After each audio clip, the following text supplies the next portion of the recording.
В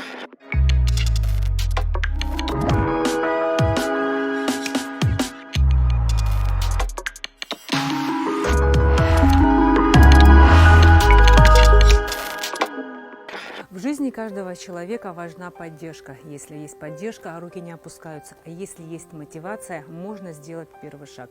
Именно эти два фактора всегда сподвигают человека на совершение чего-то интересного.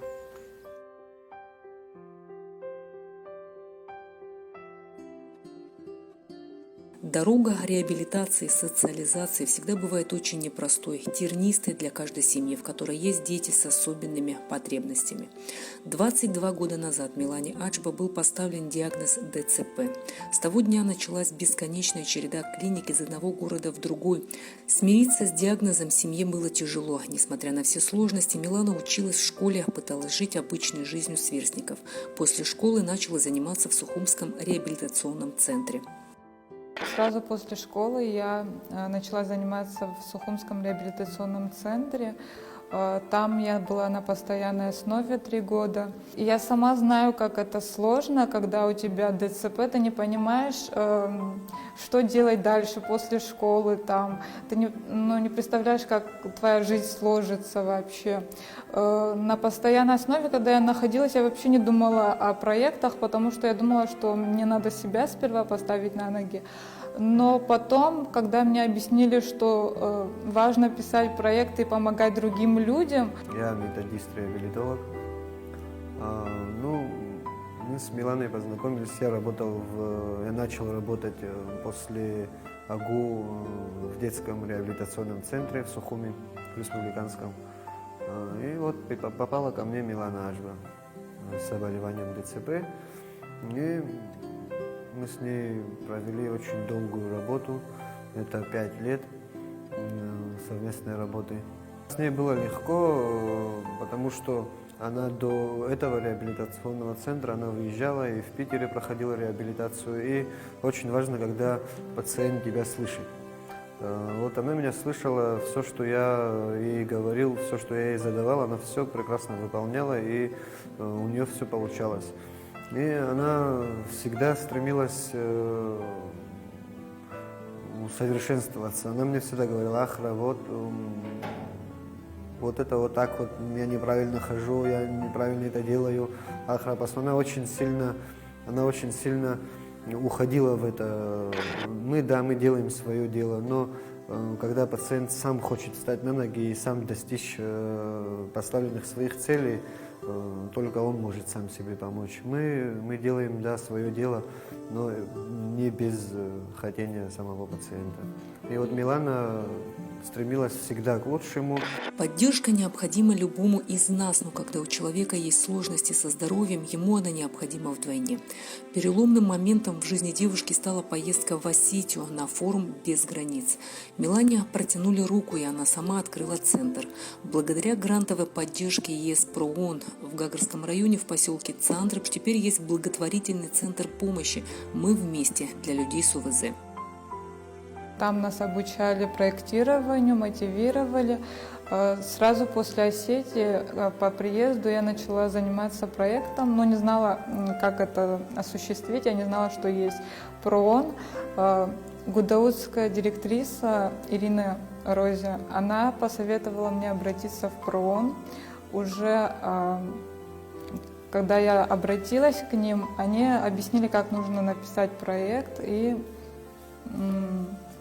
я написала проект и отправила, его одобрили. Этот проект по перераспределению технических средств реабилитации от тех, кому они не нужны, тем, кому они необходимы.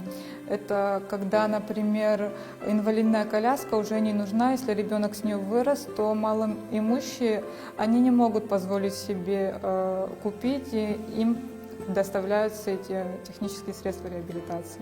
Также будет лечебная физкультура, массаж и психолог, чтобы социально интегрировать людей с ОВЗ в общество. Этот центр благотворительный.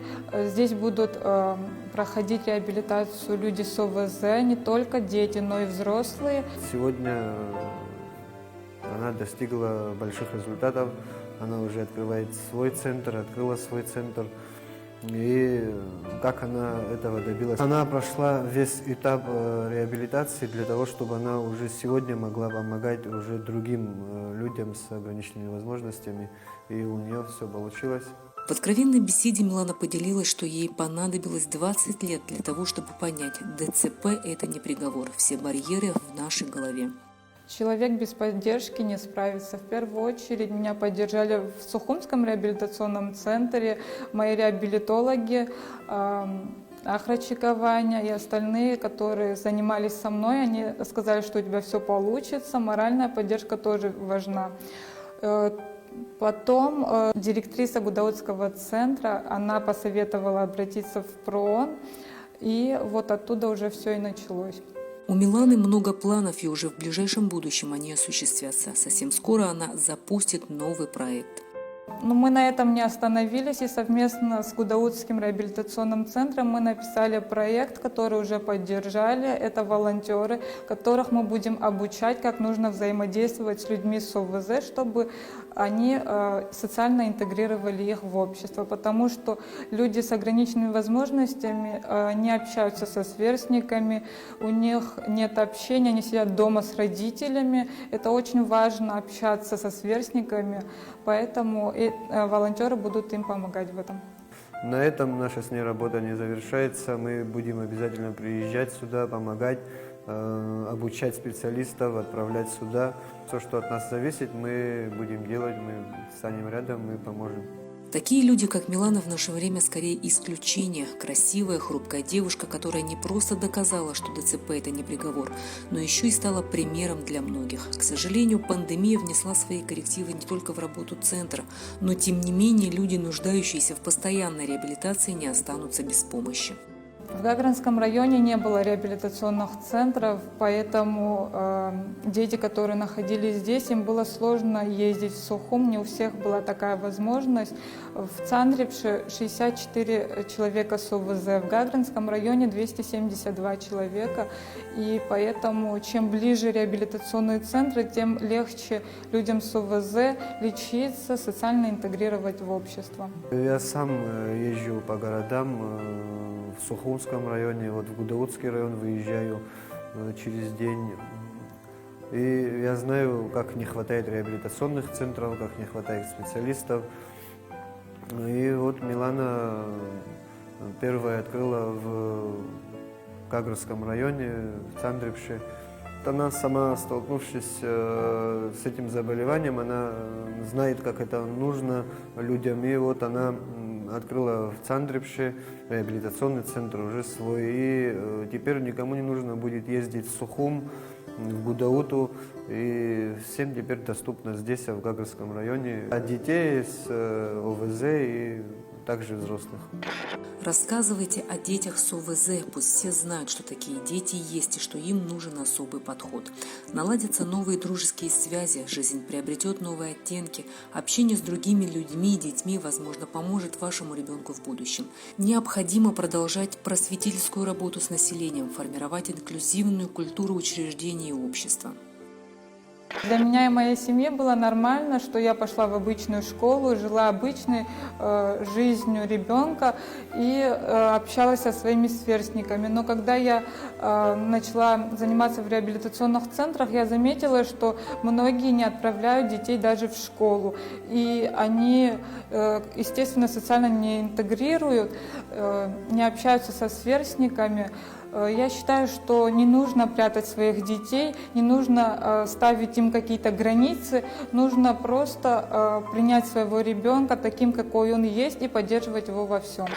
Значительную роль в сохранении здоровья детей играет система ранней помощи. Чем раньше ребенок с ОВЗ начинает получать помощь, тем больше шансов, что он будет ходить в обычный детский сад, обучаться в обычной школе. Не нужно ограничивать своих детей в общении, не нужно их прятать, потому что без общения потом им станет сложно в жизни. Если они не общаются со сверстниками, если они не ходят в школу, то социальной интеграции, естественно, не будет, поэтому нужно отправлять детей в школу, нужно общаться, не нужно их прятать, нужно их поддерживать. Если бы мои родители меня во всем не поддерживали бы, даже в этом проекте, я не представляю, что бы было бы в моей жизни. Общество должно понять, что дети с ДЦП обычные, только у них есть свои особенности, как у каждого человека. У особенных людей те же желания и мечты, только чтобы исполнить даже самую маленькую из них, необходимо приложить порой невероятные усилия. Поэтому им нужна помощь не только материальная, а физическая, психологическая. Не подаяние, а искреннее участие окружающих.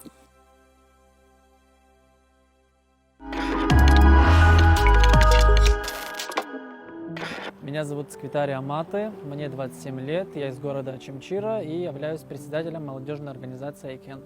Наша организация как инициативная группа существует 5 лет, а как зарегистрированная организация существуем и работаем 3 года. Что касается постоянного штата и волонтерской группы, которая у нас постоянно с нами на связи и работает во всех наших проектах, основная составляющая нашей организации — это вот 2 человека, я и Дима. Я являюсь председателем организации, и Дима, он по совместительству как и бухгалтер, он является и ассистентом проектной деятельности. Вот, это основной наш штат. А что касается волонтеров, у нас до 15 человек постоянно с нами ребята на связи, и в любой момент, когда нам нужна какая-нибудь помощь, они всегда откликаются на наши призывы и всегда рядом с нами.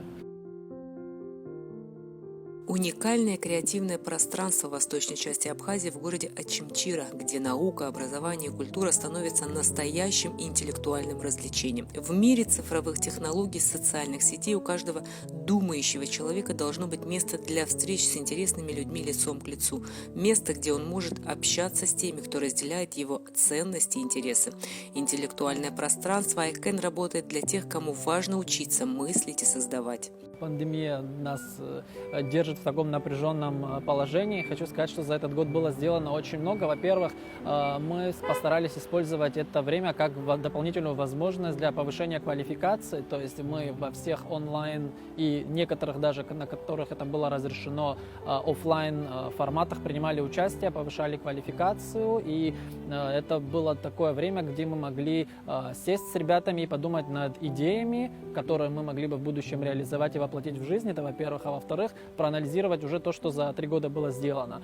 Что касается именно проектной деятельности, что мы делали за это время. Первое, это, вкратце расскажу о проекте. У нас был один благотворительный проект, который назывался «Эхо добра» при поддержке чешской организации Нисатнути. Они нас поддержали, и в рамках этого проекта мы помогали одиноким пожилым старикам в городе Очимчира и постарались создать такую среду и такую систему, чтобы они получали на долгосрочной перспективе и материальную помощь, и что касается медикаментов, там, теплых вещей, то есть вещи первой необходимости.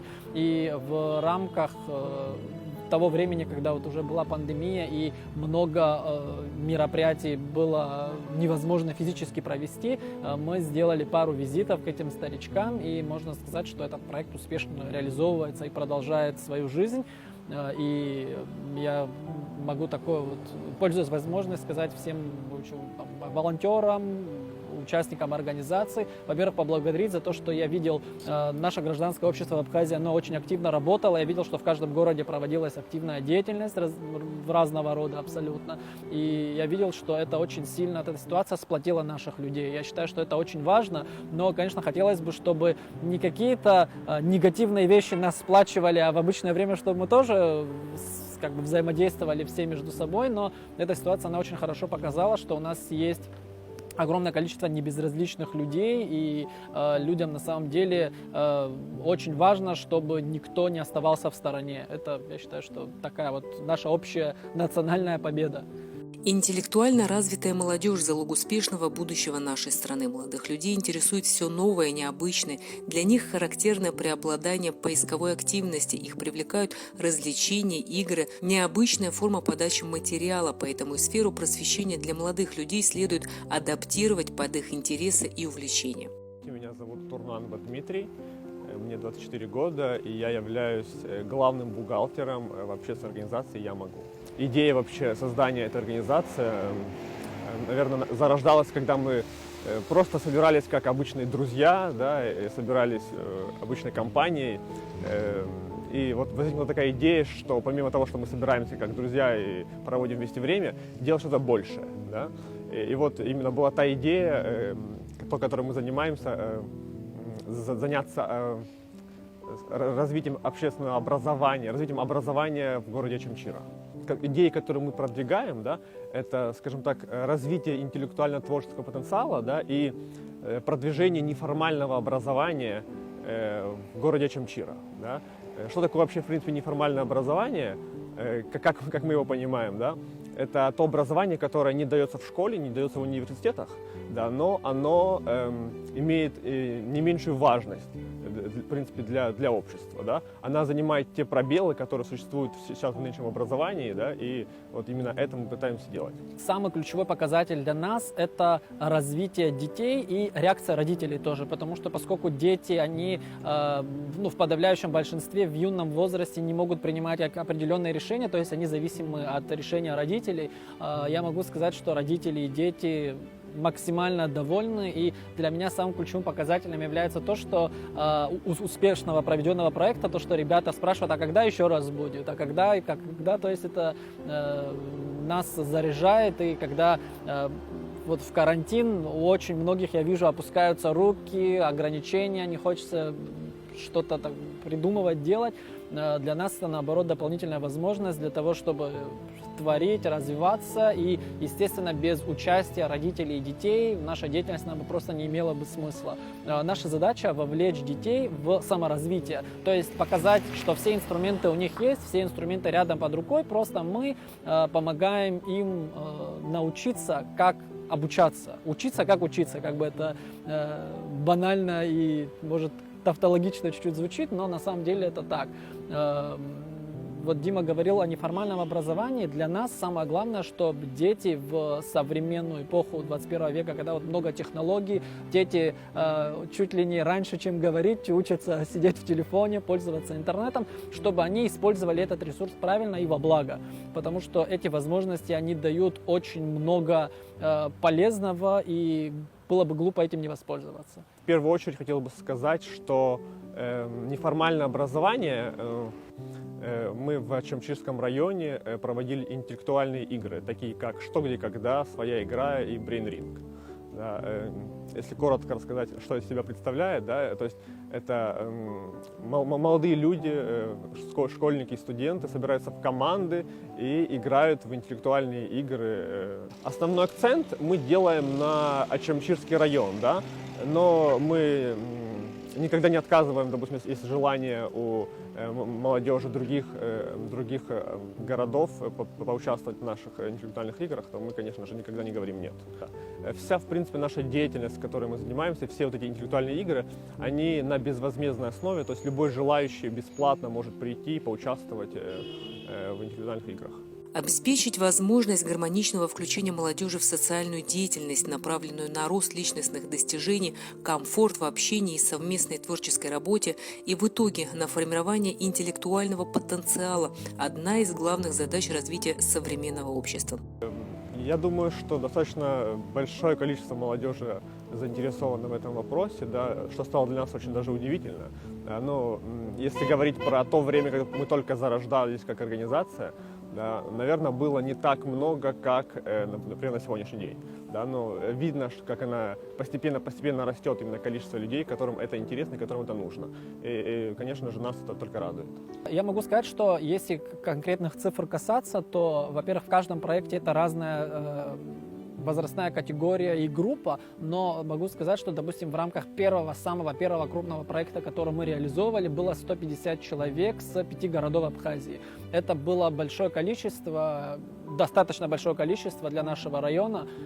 150 человек на протяжении года, они участвовали в интеллектуальных играх, принимали участие в тренингах, в общественных акциях, и после этого они образовались создали такую информационную среду, где они поддерживают связь, после окончания проекта поддерживают друг друга.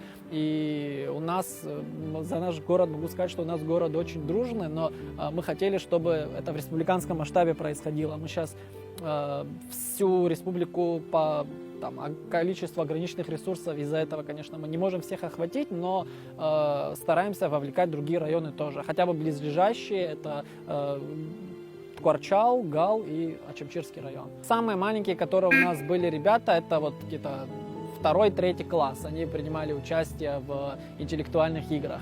Это в рамках проекта «Интеллектуальный дом», проект у нас такой был, который поддерживался UNDP CSSP, это программа развития ООН гражданского общества в Республике Абхазия. Они долгое время работают уже здесь, и в рамках нашего проекта мы вот как раз те игры, о которых я говорил, и те тренинги, мы организовали эту деятельность, все в рамках этого проекта. На ближайшую перспективу у нас есть несколько проектов, о них, не обо всех о них мы будем говорить, но они, естественно, будут связаны с теми целями и задачами, которые мы прописали изначально в уставе, когда создавали организацию, а самое главное для нас это развитие интеллектуально-творческого потенциала молодежи. Почему интеллектуального и почему творческого? Потому что образование – это одно из главных вещей, на котором держится развитая мощное, сильное государство наряду со здравоохранением и с безопасностью. Вот. И образование – это вещь, которая все вехи нашего общества охватывает, и на всех уровнях оно необходимо. Вот. Если у нас будет образованное поколение, то за наше светлое будущее можно не беспокоиться. Вот. И отвечая на ваш вопрос, могу с уверенностью сказать, что самое главное, что есть отклик среди молодежи. Естественно, без родителей мы тоже ничего не можем. И родители, и молодые ребята нас вдохновляют создавать, придумывать что-то новое, и вместе с ними, я думаю, у нас у всех все получится. Во-первых, самое главное, что вот какая вот проблема стоит, впервые, когда мы начинали проектную деятельность вообще любого характера, мы столкнулись с той проблемой, что когда разговаривали с родителями, так вырисовывалась такая проблема, прям вот красной нитью она проходила от начала до конца, что все родители жаловались на то, что очень низкий уровень желания читать у детей, к сожалению, потому что дети больше, естественно, их интересуют компьютеры, ноутбуки, смартфоны, вот, и они просили: сделайте то, что вот максимально их сподвигло к тому, чтобы они хотели вот интересоваться. Вот есть такое слово, очень хорошо описывает это все, любознательность. Вот чтобы была у них любознательность. И лучший формат – это игровая форма. Всегда, когда ты в игровой форме с детишками работаешь, это замечательный эффект имеет и на краткосрочной, и на долгосрочной перспективе. И помимо тех интеллектуальных игр, о которых Дима говорил, у нас был проект, который поддержал фонд Амша, за что им большое спасибо. И та же, вот я про эту организацию говорил, Несенхнути, чешская организация. У нас был проект, который назывался «Образованное поколение». И в рамках этого проекта мы приглашали республиканского масштаба специалистов различных областей знаний. Мы проводили лекции в формате TED Talks. Есть такой международный мировой формат, где люди различных областей знаний делятся своим опытом, своими достижениями. И в основном это молодые специалисты, которые могут на своем примере показать, как можно самостоятельно, используя те возможности, которые у нас в 21 веке есть в рамках даже той же самой Абхазии. Многие думают, что у нас как-то научно-технический прогресс обошел стороной, но на самом деле время показывает, что мы очень много чего можем интересного в рамках ограниченных каких-то ресурсов делать. Вот. И в рамках этих встреч мы собирали молодежь из Ачамчирского и Галского района, и специалисты делились своим опытом, какими-то наработками, советами, что сподвигло на то, что активизировалось у нас гражданское общество. Молодые ребята, которые принимали участие в наших проектах и в наших лекциях, они уже стали волонтерами, принимали участие уже в других проектах, не только в наших, и для нас это является важным таким критерием успеха, что ребята просто вышли из дома, заинтересовались чем-то и хотят что-то творить, создавать. Эффективное использование интеллектуальных ресурсов дает возможность получить дополнительные конкурентные преимущества, а переход на инновационный путь предполагает поддержку талантливой молодежи, создание условий для творчества и самореализации.